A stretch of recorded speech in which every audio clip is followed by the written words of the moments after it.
आज के वचन में हम लोग देखने पाते हैं कि दो भाई के बीच का बात है। मतलब दो भाइयों के बीच में मनमुटा या पड़ोसी में मनमुटा हो जाती है। उसी तरह से आज के वचन में भी हम लोग देखने पाते हैं कि इसहाक के दो पुत्र थे। कितने पुत्र? दो पुत्र। कौन कौन? एसाव और याकूब। एसाव और याकूब।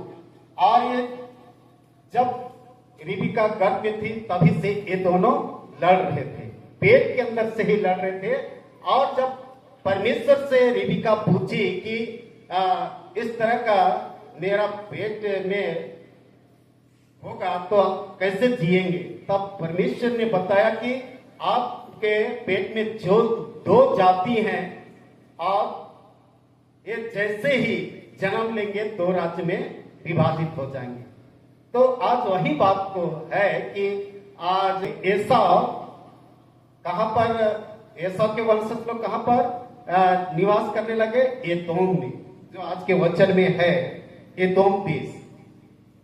और याकूब के वंशज लोग कहां? यहूदा में। तो ये दो जब लड़ाई प्रारंभ हुआ, हम लोग देखते हैं कि एक शुरू से ही छल कपट होने लगा।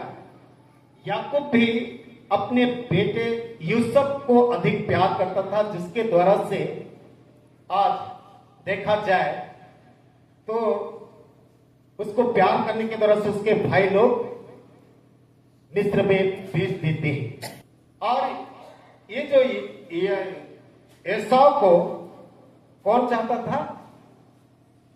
इसहाक। और रिबका किसको चाहती थी? याकूब। जिसके द्वारा से आज हम लोग देखने पाते हैं कि हमारे घर परिवार में भी कई ऐसे हमारे घर परिवार में भी बच्चे बच्चियां होते हैं, लेकिन सबको हम लोग एक समान प्रेम करते हैं? नहीं करते हैं। किसी ना किसी के ऊपर हमारा अधिक प्रेम जताते हैं या प्यार करते हैं। तो इससे ही आज एसाव को इसहाक अधिक प्यार करता था और याकूब को रिबका। और एसाव का आशीष को किसने छल से ले लिया? याकूब। उसी समय से इनके जीवन में एक मनमुटाव बढ़ते ही रहा, क्रोधित चलते ही रहा, कभी घटा नहीं। और 587 ईसा पूर्व, मतलब यीशु मसीह के आने से पहले नबूकदनेस्सर राजा ने जब यहूदा में आक्रमण किया, 585 में आक्रमण किया, तो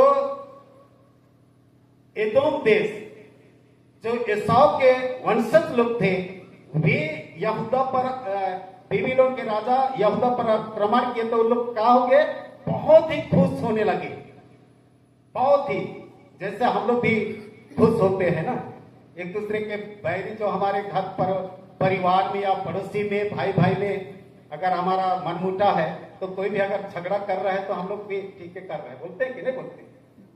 यही और यही जीवन चक्र चल रहा था और लोग बहुत ही आनंदित थे। और आज अपने जाति भाइयों को साथ ना दे करके दूसरे जाति भाइयों, मतलब नबूकदनेस्सर राजा जो बबूल का राजा था या बेबीलोन का राजा था, उनको कौन लोग साथ दिया? एदोम के लोग, जो एसाव के वंशज लोग। और इसीलिए आज के वचन में हम लोग देखे कि यह कौन है जो एदोम देश से बोस्रा नगर से बैजनी वस्त्र पहने हुए चलाता है, जो अति बलवंत और भड़कीला पहराव पहने हुए झुकता चलाता है। ये बोस्रा नगर अभी वर्तमान में जोर्दान कहा जाता है। तो इस बोस्रा नगर या एदोम देश में इन लोग एसाव के वंशज लोग रहते थे। और आज यहूदा में आक्रमण हुआ तो लोग बहुत ही आनंद खुशी और आज अपना भाइयों को साथ ना दे करके आज बेबीलोन के राजा नबूकदनेस्सर को साथ दिया और पूरा पराजित करके आज बहुत सारे लोगों को बेबीलोन की बंधुआई में ले जाया गया। और जब वहां पर 70 साल का जीवन इस्राएली लोगों का हो गया और 70 साल में परमेश्वर को खोजने लगे, पहचानने लगे, तब परमेश्वर ने उनकी प्रार्थना निवेदन को सुना और उनको छुटकारा दिलाया। फिर से उनको यरूशलेम या यहूदा में बसाया और यरूशलेम मंदिर सब बनाने लगे और उसकी महिमा करने लगे। तो मसीह में प्यारों, आज हमारा जीवन भी वैसा ही है। हमारा जीवन जब उजाड़ जाता है, हमारा जीवन पाप बुराई से भाग जाता है और आखिरी हम मुकाम में पहुंचते हैं। आखिरी मुकाम मतलब हम पाप बुराई के आखिरी मुकाम में, या तो हम मृत्यु की सयामी में पहुंच जाते हैं, तो हम किसको देखते हैं? यीशु मसीह को या परमेश्वर कि हमें बचाएगा, वो छुटकारा देगा, चंगाई देगा। यही आज हमारा आशा विश्वास है। ऐसे ही इस्राएली लोगों का जीवन भी हुआ और वे उनको जब ऐसे निराश और हताश में बैठे हुए थे, उसी समय यशायाह नबी उनको जाकर प्रचार करता है, सुनाता है, कह रहा है कि वस्त्र पहने हुए चलाता है जो अति बलवंत और भड़कीला पहरा पहने हुए झुकता चलाता है, या मैं ही हूं जो धर्म से बोलता और पूरा उद्धार करने की शक्ति रखता हूं। ये कौन बोल रहा है?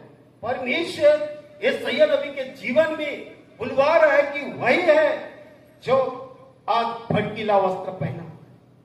अर्थात हम लोग आज देखते हैं कि यीशु मसीह जब उसको बैगनी वस्त्र पहनाया गया और उसके सारे कपड़े आज लाल रंग हो गए, तो इस तरह से आज हम लोग देखने पाते हैं कि यीशु मसीह को ये वचन इंगित कर रहा है कि वही छुड़ाएगा। जब उन लोग बबुल की बंधुआई में थे तो परमेश्वर उनको छुड़ाया, लेकिन आज के वर्तमान समय में आज हम लोग वचन में देखते हैं तो आज यीशु मसीह ही है जो हमें सारे शरीर में दाग करके, लहू बहा करके, उसके छींटे बड़े, उनका कोई साथ नहीं दिए, लेकिन यीशु मसीह अकेले ही लड़कर आज जयवंत हुआ और विजय दिलाया है। जैसे इस्राएली लोगों को उस बेबीलोन की बंधुआई में थे तो उनको परमेश्वर ने छुड़ाया, उनको अपने निज प्रजा करके या अपने देश में लौटाया, उसी तरह से आज हमारे जीवन को भी परमेश्वर अपने और लौटाएगा। पहला यूहन्ना उसका 3 उसका 15 वचन में जब हम लोग देखते हैं तो वहां लिखा है, जो कोई अपने भाई से बैर रखता है वह हत्यारा है, और तुम जानते हो कि किसी हत्यारे में अनंत जीवन नहीं रहता है। तो यहाँ पर हम देखने पाते हैं कि हत्यारे जो बैर रखता है वो भी हत्यारा है, लेकिन हत्यारा हम उसी को कहते हैं जो सिर कलम कर देता है, लेकिन जो बैर रखता है अपने भाई से वो भी हत्यारा है। तो मसीह में प्यारों, आज हम अपने भाइयों से बैर नहीं रखना है पर उनसे प्रेम रखना है। उस प्रेमता के कारण से ही आज यीशु मसीह हमें अपना कुर्बान देकर हमें बचाया, छुड़ाया है, और उद्धार परमेश्वर से ही हमें मिला है या दे सकता है। उद्धार की शक्ति प्रभु परमेश्वर में है। दाऊद अपने भजन में कहता है, यहोवा परमेश्वर मेरी चट्टान और मेरा उद्धार करने वाले हैं। भजन नंबर 19 का 14 में हम पाएंगे उसमें उद्धार करने की शक्ति है। उसने इस्राएल का उद्धार समय समय पर किया, जैसे इस्राएली लोगों को समय समय पर उद्धार किया, आज हमारे लिए भी यीशु मसीह सदा के लिए हमें उद्धार दे दिया है। इस्राएली लोगों के जीवन को तो समय समय पर उद्धार किया, लेकिन हमारे जीवन को हमेशा के लिए यीशु मसीह की क्रूस मृत्यु के द्वारा से हमें उद्धार मिला है। इसलिए आगे कहता है नंबर 1 में, वह हमें बैरियों से छुड़ाता है। यशायाह नबी यहूदा के राजा हिजकिय्याह को कहता है कि प्रभु परमेश्वर पर भरोसा रखो, किसी अन्य जाति राजा से सुरक्षा के लिए मदद ना लिया जाए, परंतु राजा ने नहीं माना। यहां पर हम लोग देखते हैं कि हिजकिय्याह राजा यहूदा का राजा था, यहूदियों का राजा था, और यशायाह नबी कह रहा है कि किसी अन्य जाति राजा के पास मदद के लिए नहीं जाना, लेकिन वह नहीं माना। वह असुर को पराजित करने के लिए बबूल से सहायता मांगा। इस तरह से परमेश्वर अधिक क्रोधित हुआ। आज अधिक क्रोधित हुआ, राजा पर भरोसा रखा। इसी कारण दंड मिला और यहूदी लोग नबूकदनेस्सर के द्वारा बाबुल की बंधुआई में लिए गए। जब उन्होंने पश्चाताप किया तो बाबुल की दस्तों से उद्धार किया। आज यहाँ पर हम लोग देख रहे हैं कि पश्चाताप करने के द्वारा से बाबुल या बेबीलोन की बंधुआई या दस्तों से उद्धार किया है। आज भी जो लोग पश्चाताप करेंगे, मन फिराएंगे, उनके लिए उद्धार है। अगर हम आज वचन केवल पढ़ रहे हैं, सुन रहे हैं या प्रार्थना केवल कर रहे हैं, अपने चाल और चलन को नहीं सुधार रहे, तो हमारा जीवन नाशी है। ऐसा ना सोचे कि हम गिरजा जाते हैं, दान पुण्य दे रहे हैं, बाइबल पढ़ रहे हैं या प्रार्थना कर रहे हैं तो उद्धार पा लेंगे। सबसे बड़े जीवन में आज हम लोग देखें तो चाल चलन, हमेशा चाल चलन के बारे में।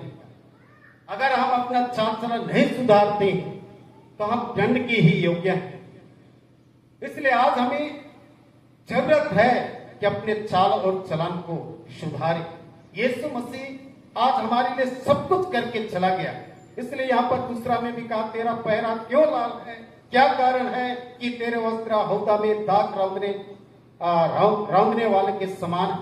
हम लोग जानते हैं कि अंगूर का रस को उस समय भूनते थे, रौंदते थे और उनके छींटे पड़ने के द्वारा से कपड़ा दाग हो जाता। जैसे अभी के वर्तमान समय में हम लोग देखें या कहें कि जामुन का रस जब हमारे कपड़ा में लग जाते हैं तो वो दाग पड़ जाते हैं। उसी तरह से आज यहाँ पर भी कह रहा है कि तेरा वस्त्र क्यों लाल है, क्या कारण है कि तेरे वस्त्र हौदा में दाग रौंदने वाले के समान है।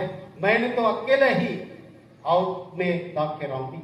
ये यीशु ही है जो अकेला आज दाग को रौंदा, मतलब आज पाप, बुराई, अंधकार की शक्ति से विजय दिलाया। जिस तरह से हम लोग असीरियों के जीवन में देखते हैं या एसाव वासियों या एदोम वासी लोगों के जीवन को देखते हैं कि हमेशा उनके जीवन में पाप, बुरा ही भरा है। इतिहासकार लोग कहते हैं कि वे लोग हमेशा चोर और डकैत के लोग थे। हमेशा उनको चोर और डकैत के रूप से उनको देखा जाता है, क्योंकि वे हमेशा अन्याय करते थे। और उस अन्याय से आज परमेश्वर ने हमें छुड़ाया है, हमें बचाया है और जीवन दिया। जो जितने भी दुष्टता थी उन सारे दुष्टताओं को नाश कर दिया और आज हमें जीवन दिया है। उस जीवन देने वाले प्रभु परमेश्वर पर हम आशा और भरोसा रखें, क्योंकि यहाँ पर कहा गया है कि उद्धार किया की शक्ति परमेश्वर में है और आज वह शक्ति हमें प्रभु यीशु मसीह में मिलता है। आज हमारे भी अनेक बैरी हैं। अब हमारा युद्ध शरीर नहीं परंतु आत्मिक है, अर्थात दुष्टता की सेना से है, जो इफिसी 6:12 में हम लोग पाते हैं। हमारा आज दुष्टता आत्मिक सेना से, दुष्ट आज शैतान है और आज हमें शैतान से लड़ना है। कुछ लाहू नहीं बहाना है, पर आज हमें शैतान से लड़ना है। शैतान से जब लड़ सकते हैं जब परमेश्वर का वचन को हम अपने हृदय में बसाएंगे और वचन ही हमें बलवान करता है। जैसे यीशु मसीह भी को परीक्षा लिया गया तो वह वचन से लड़ा और जयवंत हुआ। आज भी हम विश्वासी होकर वचन के साथ लड़े और जयवंत हो। हर बुराई से हमें वचन के साथ वचन को ही लेके हम पराजित कर सकते हैं। अगर हम वचन को किनार कर देंगे तो हमारा जीवन नाश ही हो जाएगा। इसलिए आगे कहता है वह पाप के बंधन से छुड़ाता है।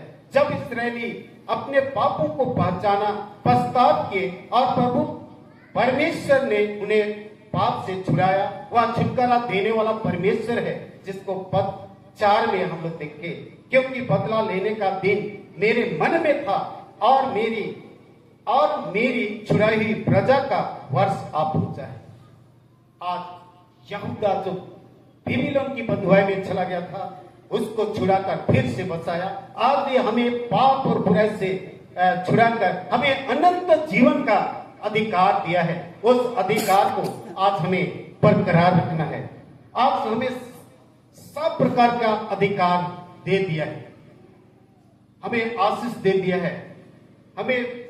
आज हमें पवित्र जीवन जीने की आवश्यकता है।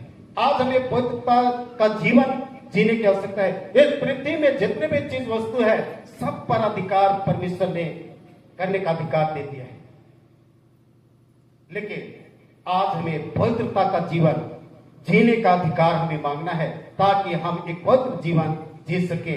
यहाँ पर कहा कि उन्हें पाप से छुड़ाया हुआ छुटकारा देने वाला परमेश्वर है, जो पद 4 में हम लोग पढ़े।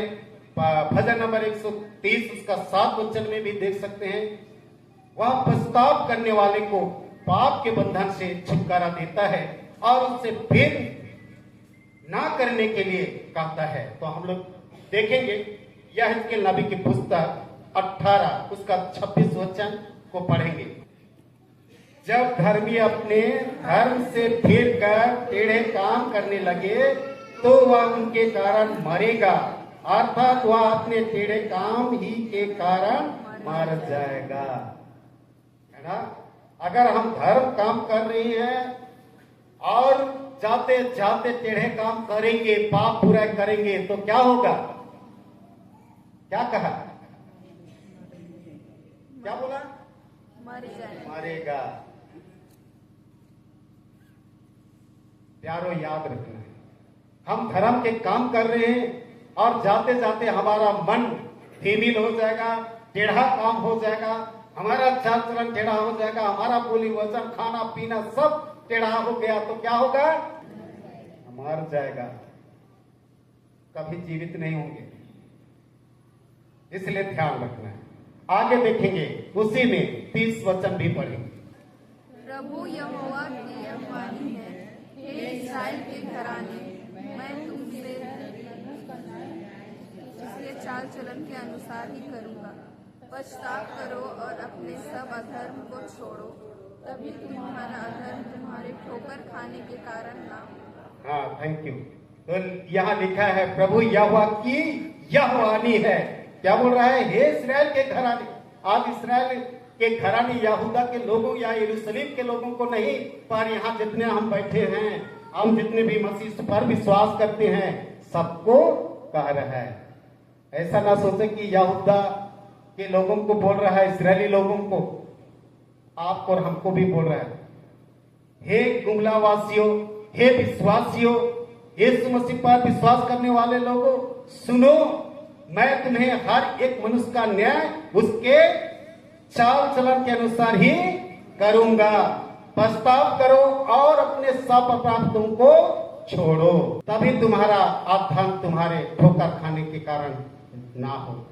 अगर हम अपराध को नहीं छोड़ते हैं, पछताव नहीं करते हैं, या पछताव कर रहे हैं, अपराध को नहीं छोड़ रहे हैं, तो जीवन नहीं पाएंगे, ठोकर।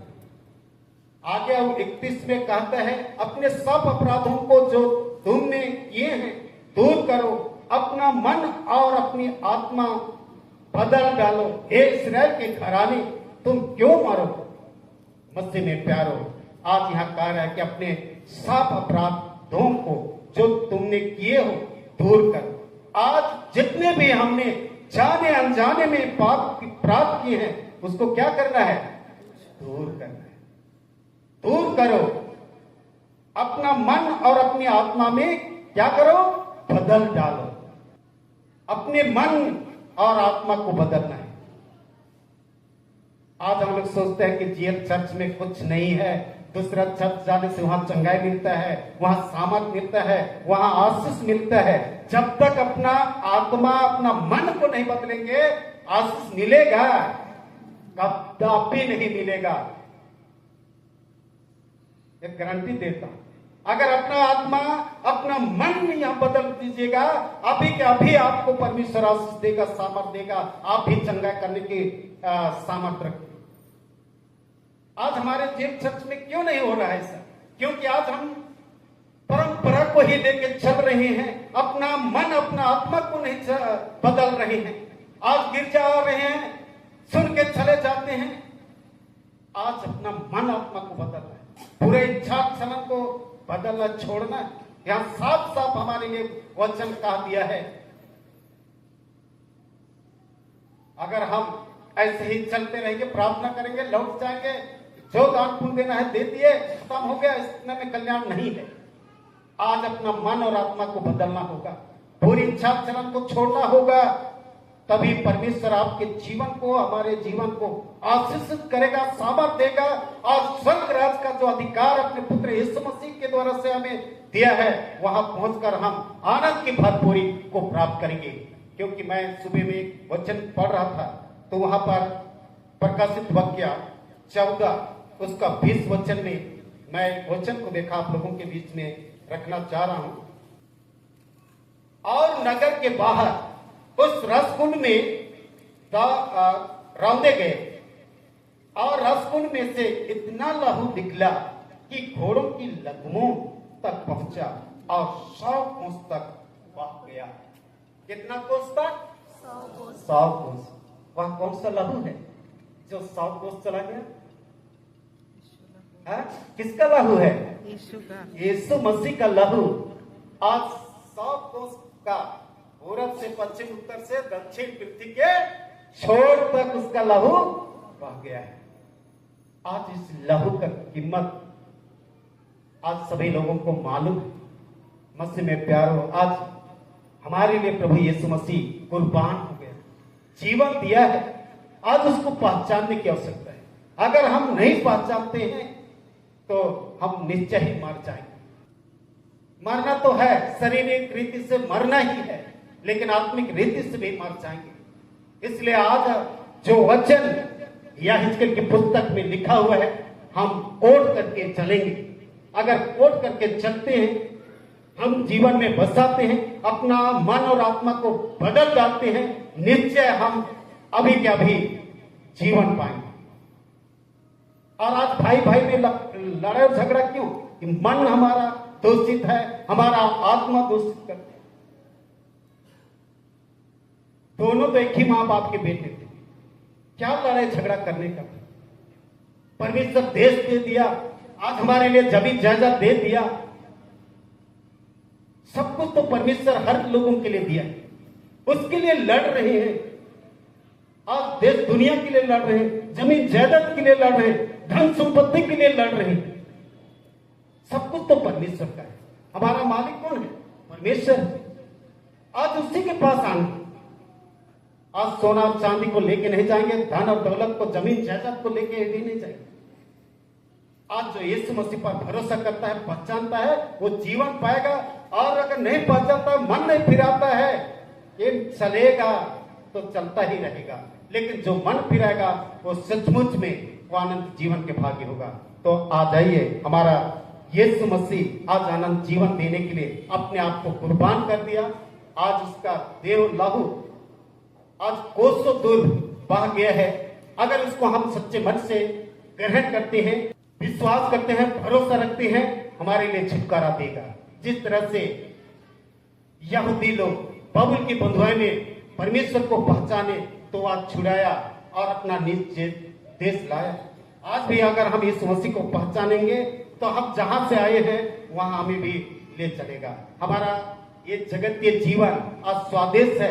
जिस तरह से हमारे प्रियजन दूर दूर कमाने खाने के लिए, नौकरी पेशा के लिए चले जाते हैं, वहां पर एक परदेशी जीवन जीते हैं, वैसा ही हमारा जीवन भी यहाँ का परदेशी जीवन है। हमारा स्थायी जीवन कहाँ है? स्वर्ग में। वहां पर पहुंचने के लिए आज यीशु मसीह अपने देह और लहू से खरीद लिया, मोल लिया है, जिसको पहला कुरिन्थ 6:20 में लिखा है कि मैंने तुझे अपने लहू से क्या कर लिया है? मोल लिया है, खरीद लिया है। आप और हम कितने कीमती लोग हैं, लेकिन आज इस कीमत को हम लोग समझ पा रहे हैं। अगर समझते तो आज ये हमारा नया जीवन, नई सृष्टि है। इसलिए आज हमें समझना है कि हम एक नई सृष्टि का जीवन जी रहे हैं। इस नए सृष्टि का जीवन में आज पाप बुराई नहीं है।